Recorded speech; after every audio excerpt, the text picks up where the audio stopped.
అల్లూరు సీతారామరాజు జిల్లా పాడేరు ఐటీడీఏను గిరిజనులు ముక్కడించారు.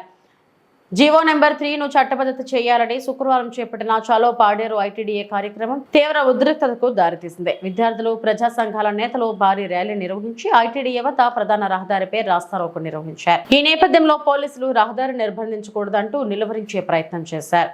అయినా వెనక్కి తగ్గని ఆందోళనకారులు రోడ్డుపై బైఠాయించి ఆందోళన కొనసాగిస్తున్నారు. ఆదివాసీ ప్రాంతంలో స్పెషల్ డిఎస్సి నోటిఫికేషన్ తక్షణమే విడుదల చేయాలని చెప్పి, అదేవిధంగా రాష్ట్ర ముఖ్యమంత్రి గారు అరకులో ఎన్నికల్లో ఇచ్చిన హామీలో భాగంగా జీవో నెంబర్ 3 చట్టబద్ధత కల్పిస్తూ ఆదివాసులకు 100% ఉద్యోగాలు కల్పిస్తామని చెప్పి రాష్ట్ర ముఖ్యమంత్రి గారు సాక్షాత్తు ఒక ప్రకటన చేసి ఉన్నారు.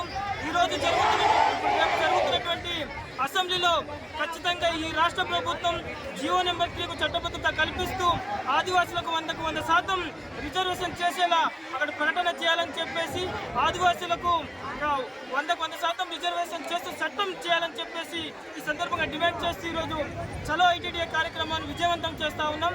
దీనికి వేలాది మంది విద్యార్థులు, యువజనులు, నిరుద్యోగులందరూ కూడా తలవచ్చినటువంటి పరిస్థితి ఉంది.